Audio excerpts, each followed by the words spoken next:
अस्सलाम वालेकुम स्टूडेंट्स, क्या हाल है आप सबका। आई होप आप सब खैरियत से होंगे। आज मेरा दूसरा लेक्चर है एक्सरसाइज 3.4 का और हम क्वेश्चन नंबर 3 से स्टार्ट करते हैं। क्वेश्चन नंबर 3 वैसा ही है जैसे क्वेश्चन नंबर 1 और 2 है। ठीक है, जैसे मैंने आपको क्वेश्चन नंबर 1 और 2 मैंने करवाए थे सेम वैसे ही हैं और बस थोड़ा सा चेंज आया है इसके अंदर। अब वो इंशाल्लाह भी हम करते हैं और आपको जिस तरीके से मैं कराऊंगा वो आपको आसान लगेगा। बस आपने इसको खुद से प्रैक्टिस करनी है एक दफ़ा तो आपको समझ आ जाएगा। बस ध्यान से वीडियो देखें आप इसको और आपको इंशाल्लाह समझ आएगा। अच्छा, स्टार्ट करते हैं अब हम क्वेश्चन नंबर 3 से। क्वेश्चन नंबर 3 में कह रहा है इफ़ पी सेट हमें दिया गया है, उसके अंदर कौन कौन से एलिमेंट है 7, 8 और 9। ठीक है, then find 2 binary relations. Binary relations हमने क्वेश्चन नंबर 1 में देख लिया था कैसे निकालते हैं। उसने बताया है जी कि एक सेट है हमारे पास। जब मैंने बताया था आपको कि जब एक सेट होगा तब उसका बाइनरी रिलेशन कैसे निकालते हैं, उसके लिए फार्मूला यूज़ करते हैं हम। ठीक है, वो भी करेंगे भी हम फार्मूला। तो एक सेट है तो हमें 2 सेट चाहिए होते ताकि बाइनरी रिलेशन निकाल सकें। तो अभी हम निकालते हैं। पहले यहाँ पे है जी एक सेट है, फार्मूला हमारे पास ये है इसके लिए बाइनरी रिलेशन के लिए। तो दूसरा सेट भी हम वही सेट ले लेते हैं। ठीक है, जो सेट हमें एक दिया होगा उसके अंदर भी हम दूसरा सेट लेंगे वही सेट दोबारा, यानी कि अगर एक सेट P है तो दूसरा सेट भी हमारे पास P ही होगा। ठीक है, चलें अब देखते हैं यहाँ पे P के अंदर कितने एलिमेंट है 1, 2 और 3। ठीक है, तो यहाँ पे आ जाएगा 3। ठीक है, दूसरे P के अंदर भी 3 एलिमेंट हो गए, यहाँ पे आ जाएगा 3। ठीक है, 2 3 3 9। अब 2 की पावर 9 यानी कि 2 की पावर 9 हम लेंगे उतने हमारे पास बाइनरी रिलेशंस बनेंगे। ठीक है, ये काफ़ी ज़्यादा बनते हैं ये। तो उसने हमें सिंपल ये बता दिया, उसने हमारे लिए क्वेश्चन जिसने पूछा है हमसे उसने हमारे लिए आसानी कर दिया है कि फाइंड 2 बाइनरी रिलेशंस। कोई से 2 निकालने अपने बाइनरी रिलेशंस, सारे नहीं निकालने की ज़रूरत हमने सिर्फ कोई से 2 निकालने हैं। ठीक है, कोई से 2 निकालने, कोई भी लिख सकते हैं आप। मैं आपको लिख के दिखाता हूँ, मैं आपको 4 लिख के दिखाऊंगा, उसमें से हम 4 में से कोई 2 लिखेंगे, बस आप यूज़ करेंगे। आपने पेपर में हम सिर्फ 2 ही लिखने हैं, मैं आपको सिर्फ समझाने के लिए 4 लिख के दिखा रहा हूँ। जैसे पहला रिलेशन क्या होगा आपके पास, पहला रिलेशन तो आपको पता ही है एम्प्टी सेट है, ये बता दिया। पहला रिलेशन हमेशा होता है एम्प्टी सेट। दूसरा रिलेशन क्या होगा, ठीक है, उससे पहले एक काम कर लेते हैं, पहले हम इसको कार्टेशियन प्रोडक्ट में लिख लेते हैं। ठीक है, ताकि आपके लिए आसानी हो, ये इस तरह आपको समझ नहीं आएगा। Cartesian product P cross P। चल अच्छा जी, इसको लिखेंगे अब हम कार्टेशियन प्रोडक्ट को। यहाँ पे लिख लेता हूँ मैं, पहले P का एलिमेंट लिख लेता हूँ ताकि आपको और आसानी हो जाए, और दूसरे का भी P का एलिमेंट लिख लेता हूँ। अच्छा, कार्टेशियन प्रोडक्ट होता क्या है असल में? कार्टेशियन प्रोडक्ट होता है असल में पहले सेट का पहला एलिमेंट दूसरे सेट का दूसरा एलिमेंट, फिर पहले सेट का पहला एलिमेंट दूसरे सेट का दूसरा एलिमेंट। ठीक है, इसको आपने लिखना है सिर्फ 7 को मल्टीप्लाई करने 7 के साथ। मल्टीप्लाई नहीं करना होता, हमने सिर्फ कॉमा लगा के दिखाना होता है कि ये इसका प्रोडक्ट बन रहा है। कार्टेशियन प्रोडक्ट इसको बोलते हैं। ठीक है, एक हो गया, उसके बाद फिर 7 8 के साथ, फिर 7 9 के साथ। पहले एलिमेंट को दूसरे सेट के तीनों एलिमेंट से कर दिया। अब पहले सेट के दूसरे एलिमेंट की बारी आ गई 8 की। 8 को 7 के साथ लिखेंगे, 8 को 8 के साथ लिखेंगे। ठीक है, तो फिर 8 को 9 के साथ लिखेंगे। ठीक है, ये भी हो गया, 7 भी हो गया, 8 भी हो गया। अब हमारे पास आ गया जी 9 को 7 के साथ पहले लिखेंगे, 9 को फिर 8 के साथ लिखेंगे, 9 को फिर 9 के साथ लिखेंगे। ठीक है, ये हमारा कार्टेशियन प्रोडक्ट बन गया है। अब हमने इससे रिलेशन बनाने, पहला रिलेशन आपके पास क्या है, अब इसको देखकर आपको आसानी होगी हमेशा। इससे बहुत सारे रिलेशन बन सकते हैं, 2 की पावर 9 रिलेशन बन सकते हैं। ठीक है, लेकिन हमने सारे नहीं बनाने, मैं आपको सिर्फ 4 बना के दिखाऊंगा, कोई से 4, उनमें से 4 सिर्फ आपने तो यूज़ आपने सिर्फ 2 करने हैं। ठीक है, पहला रिलेशन हमेशा होता है हमारे पास एम्प्टी सेट। दूसरा रिलेशन आपको मैं वो सिंगल सेट वाला नहीं बना के दिखाऊंगा, आपको 2 सेट वाला बना के दूँगा। कोई भी 2 सेट ले सकते हैं हम, कोई से भी 2, पहला ले लें, दूसरा ले लें, या पहला आखिरी ले लें, पहला थर्ड ले लें, फर्स्ट थर्ड ले लें, फर्स्ट फोर्थ ले लें, फर्स्ट फिफ्थ ले सकती हैं, जो भी आपको समझ आ रहा है वो ले लें। ठीक है, आपने इसको डिफरेंट कम्बिनेशन की फॉर्म में लिखना होता है, ये इसका मतलब होता है। ये लिखो 7 7 पहला, और मैं लिख लेता हूँ जी ये वाला 7 9, ठीक है, लिख लिया मैंने। अब थर्ड की बारी आ गई है।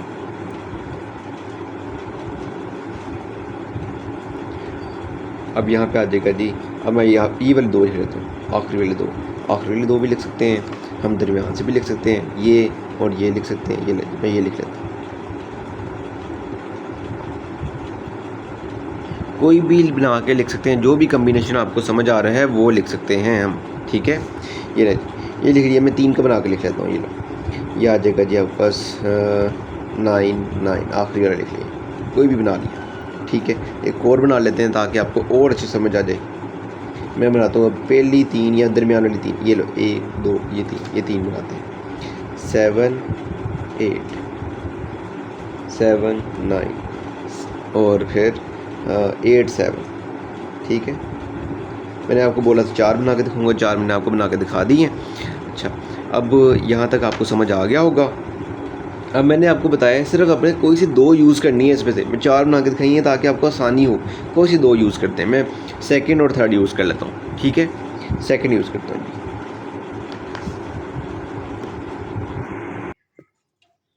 अच्छा जी, मैं आपको बताया कि जी अभी लिखते हैं हम 7 और 7, ठीक है, यानी कि दूसरा रिलेशन मैं यूज़ कर रहा हूँ, ठीक है। लिख लिया मैंने दूसरा रिलेशन। उसने अभी पूछा क्या है, क्वेश्चन क्या है आपके पास, also find the domain and range of the each relation. Now what is domain, आपको ये पता होना चाहिए। डोमेन क्या होती है, कोई भी सेट की पहली, कोई भी कार्टेशियन प्रोडक्ट है उसकी पहली वैल्यू जितनी भी आपके पास होगी, एक सेट के अंदर जितने भी कार्टेशियन प्रोडक्ट होंगे उसकी पहली वैल्यू जो होगी उसको बोलेंगे डोमेन, ठीक है। बस रिपीट ना हो, वो एलिमेंट आपका रिपीट नहीं होना चाहिए। यहाँ पे रिपीट हो रहा है 7 7, ठीक है। डोमेन आपके पास क्या होगी, इसके अंदर डोमेन है आपके पास 7, सिर्फ 7, क्योंकि रिपीट हो रहा है। रिपीट नहीं करना आपने, 2 दफ़ा नहीं लिखना, 1 दफ़ा ही लिखना है आपने। अच्छा, दूसरा, अब रेंज इसकी लिखेंगे। अब हम रेंज ये होती है, सेकंड एलिमेंट को बोलते हैं कार्टेशियन प्रोडक्ट के अंदर, जो सेकंड एलिमेंट होता है उसको बोलते हैं रेंज। अब इसमें 7 और 9 है, ठीक है, तो आ जाएगा 7 और 9 आपके पास आ गया, इसका डोमेन और रेंज आ गई, ठीक है। अब हम निकालेंगे जी R3 की।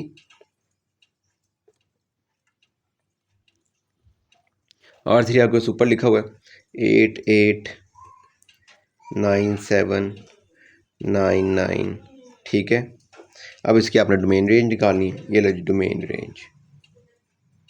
डोमेन आपके पास क्या आएगी इसकी, जैसे मैंने आपको अभी बताया है, पहले एलिमेंट को बोलेंगे, हर कार्टेशियन प्रोडक्ट के पहले एलिमेंट को बोलेंगे जी ये डोमेन है। इसमें 8 9 2 दफ़ा आ रहा है, इसको 1 दफ़ा लिखेंगे, 8 एंड 9 आ गया, ठीक है। इसको आप सेट में की फॉर्म में नहीं लिखेंगे, इसको आप अलग अलग करके लिखेंगे, ठीक है। ये लो जी, इसको चलने दोबारा लिख लेते हैं, 8 एंड 9, ठीक है। रेंज आपको ये दी गई है, रेंज के आपके पास दूसरा एलिमेंट 7 8 7 9, इसको अरेंज कर लें 7 8 एंड 9, ठीक है। ये आपका क्वेश्चन नंबर 3 हो गया कंप्लीट। आई होप आपको समझ आया होगा। अभी हम करते हैं नेक्स्ट क्वेश्चन, क्वेश्चन नंबर 4। अच्छा जी, ये आपके पास है क्वेश्चन नंबर 4। क्वेश्चन नंबर 4 के अंदर कह रहे हैं कि let h is equal to, ये आपका सेट h दे दिया गया है, ये आपका सेट g है। Write the following relation from h to g in the tabular form, ठीक है। अच्छा, ये उसका पार्ट 1 है, इज इक्वल टू, ठीक है। पहले हम इसको लिखेंगे, इसका रिलेशन बना के लिखेंगे, कार्टेशियन प्रोडक्ट के अंदर लिखेंगे इसको पहले, ठीक है। उसके बाद ये फर्स्ट पार्ट्स का सॉल्व हो सकता है। पहले हम इसको सॉल्व करेंगे, कार्टेशियन प्रोडक्ट के अंदर लिखेंगे इसको, ठीक है। उसने बाइनरी रिलेशन नहीं पूछे हमसे कितने बन सकते हैं, उसने हमसे पूछा है सिंपल कि कार्टेशियन प्रोडक्ट बनाएं, इसके रिलेशन बनाएं। उसके बाद h और g का मैंने रिलेशन बनाना है। उसके बाद फिर मैं क्वेश्चन नंबर पार्ट 1 सॉल्व करूँगा, ठीक है, ये वाला पार्ट 1 सॉल्व करूँगा। अच्छा जी, रिलेशन बनाए 5 को 5 के साथ, ठीक है। पहले सेट के पहले एलिमेंट को दूसरे सेट के हर एलिमेंट के साथ लिखना है आपने, लिख दिए, ये लो जी। 5 को 9 के साथ, 5 को 11 के साथ, फिर हो गया 5 को सबके साथ लिख दिया आपने। अच्छा, अब आपकी बारी आ गई है जी 6 को 5 के साथ, 6 को अब सब दूसरे सेट के सारे एलिमेंट के साथ लिखना है आपने। 6 को 7 के साथ, 6 को 9 के साथ, फिर 6 को 11 के साथ, ठीक हो गया। अब 7 की बारी है, 7 को दूसरे सेट के सारे एलिमेंट के साथ लिखना है आपने। 7 को 5 के साथ लिख दिया, 7 को 7 के साथ, 7 को 9 के साथ, 7 को 11 के साथ, ठीक है। फिर लिखेंगे हम 7 को अब 7 भी हो गया। अब उसके बाद आगे 8, 8 को 5 के साथ, 8 को 7 के साथ, 8 को 9 के साथ, 8 को 11 के साथ, ठीक हो गया। अब 9 की बारी है। 9 5 9 7 9 9 9 11, ठीक है। ये सारे मैंने कार्टेशियन प्रोडक्ट लिख लिए हैं इसके। अच्छा, अब इसके बाद हमने क्या करना है, अब फर्स्ट पार्ट की बारी आ गई। फर्स्ट पार्ट का मतलब क्या है, उसने बोला is equal to. Is equal to का मतलब क्या है कि ऐसा कोई एलिमेंट हमने इस पूरे कार्टेशियन प्रोडक्ट के अंदर देखना है आपने, हर एलिमेंट को देखना है आपने कि जो कि जिसका एक्स पहली वैल्यू क्या होती है, आपको पता ही होगा कार्टेशियन प्रोडक्ट के अंदर पहली वैल्यू होती है एक्स की, दूसरी वैल्यू होती है वाई की, ठीक है। अब जो x है वो इक्वल टू होना चाहिए y के, इसका ये मतलब है बस, ठीक है। यानी कि x का जो एलिमेंट होगा, सपोज करें अगर 2 आ रहा है मेरे पास, ठीक है, तो y का भी आपके पास 2 होना चाहिए, ठीक है। चलिए अब देखते हैं कि हमारे पास फर्स्ट पार्ट के अंदर कौन कौन से एलिमेंट आते हैं। फर्स्ट पार्ट हमारे पास इज इक्वल टू, इसका मतलब है जी कि आपने सिर्फ वो एलिमेंट इसमें से लिखने हैं, इस पूरे सेट में से h क्रॉस g वाले सेट में से लिखने हैं जो कि जिसके x और y इक्वल हैं, ठीक है। अब देखते हैं x और y किसका इक्वल है। देखिए फर्स्ट नज़र आ रहा है मुझे 5 और 5, सेम सेम एलिमेंट, जिसके सेम सेम एलिमेंट होंगे सिर्फ हम वो लिखेंगे, ठीक है। ये आ गया जी 5 एंड 5। उसके बाद कौन सा सेम नज़र आ रहा है मुझे, उसके बाद मुझे नज़र आ रहा है 7 7, ठीक है, 7 7। उसके बाद मुझे नज़र आ रहा है जी 7 7 के बाद आ रहा है नज़र 9 9, ये लो। और कोई एलिमेंट मुझे सेम नज़र नहीं आ रहा, तो यानी कि ये आंसर आ गया हमारा फर्स्ट पार्ट का, ठीक है। सेकंड पार्ट अभी लिखता हूँ मैं यहाँ पे। सेकंड पार्ट हमारे पास है इज़ लेस देन, ठीक है, ये हमारे पास है जी इसका सेकंड पार्ट। सेकंड पार्ट है इज़ लेस देन है, इसका मतलब है कि आपका जो x वाला नंबर है वो आपके y से एक नंबर कम होना चाहिए, ठीक है। एक नंबर कम हो, दो नंबर कम हो, उसने ये नहीं बताया, उसने बोला सिर्फ कम होना चाहिए, कि यानी कि x वाली वैल्यू छोटी हो y वाली वैल्यू से, ठीक है। अब देखो ज़रा, x वाली वैल्यू छोटी है y वाली वैल्यू से, कैसे, x 5 है और 7, वो जो y है 7 है, y बड़ा होता है यानी कि 7 बड़ा होता है और 5 छोटा होता है, यानी कि ये हमारे पास आ जाएगा जी, ठीक है। इसके बाद ये भी आ गया। उसने हमें लिमिट कोई नहीं बताई कि ये एक नंबर छोटा होना चाहिए कि दो नंबर छोटे होने चाहिए, उसने बस ये बताया कि x इज़ स्मॉलर देन, ठीक है। बस ये आपने लिख दिया। अब जो जो आपको नज़र आ रहा है वो सारे लिख दो आप, ये भी आ गया। अच्छा 6 तो बड़ा है, अब ये 6 क्या बड़ा है, 5 के छोटा है, यानी कि y की वाली वैल्यू छोटी है, ये नहीं हमने लिखनी, ये लिख सकते हैं क्योंकि x छोटा है इसमें और y क्या है, बड़ा है, ठीक है। ये लिख दिया, ये भी लिख दिया, ठीक है, ये भी लिख दिया, ठीक है। और 7 5 नहीं लिख सकते, 7 7 नहीं लिख सकते, 7 9 लिख सकते हैं हम, ठीक है, 7 9 लिख सकते हैं क्योंकि 7 छोटा है, x की वैल्यू छोटी है, y की वैल्यू क्या है, बड़ी है। 7 9 लिख दिया, 7 11 लिख दिया, ठीक है। 8 5 नहीं लिख सकते क्योंकि x की वैल्यू बड़ी होगी है, y की वैल्यू छोटी होगी, x की वैल्यू बड़ी है, y की वैल्यू छोटी है, x की वैल्यू जब छोटी है y की वैल्यू बड़ी है, ये लिख सकते हैं अब हम, ठीक है। ये भी लिख सकते हैं हम दूसरे वाली वैल्यू भी, ये नहीं लिख सकते, ये भी नहीं लिख सकते, ये भी नहीं लिख सकते, ये लिख सकते हैं क्योंकि x की वैल्यू छोटी है, y की वैल्यू बड़ी है। ये आपका हो गया सेकंड पार्ट, ठीक है। थर्ड पार्ट में आपको क्या बोल रहा है, इज़ ग्रेटर देन, बस वही मतलब है इसका। तो अब क्या है, x की वैल्यू बड़ी होनी चाहिए y की वैल्यू से, ठीक है। अब आपने सिंपल ये लिखना है, ये आपको अब इसका मैंने आपको करवा दिया है, ये थर्ड पार्ट करा रहा हूँ, इसके 3 पार्ट रहते हैं, ठीक है, 4 5 और 6, वो आपने सेम टू सेम है, वो आपने खुद करने में, आपको क्वेश्चन नंबर थर्ड तक पार्ट थर्ड तक कराता हूँ, ठीक है। और आपने वो बाकी तीनों को ट्राई करने में सेम टू सेम यही चीज़ है, यही इसका मतलब है। आपको मैंने मतलब सारे बता दिए हैं, आपको ट्राई करेंगे तो आपको ज़्यादा अच्छी तरीके समझ आ जाएगी, ठीक है। अभी क्या कह रहे हैं जी, ग्रेटर देन। ग्रेटर देन का मतलब है कि x की वैल्यू बड़ी होनी चाहिए y की वैल्यू से, x की वैल्यू बड़ी है y की वैल्यू से, ठीक है। ये लो जी लिख दिया, ठीक है। एक्स की वैल्यू बड़ी है वाई की वैल्यू से, ये लो जी लिख दिया। एक्स की वैल्यू बड़ी है, एक्स की वैल्यू बड़ी है वाई की वैल्यू से, ये भी लिख दिया।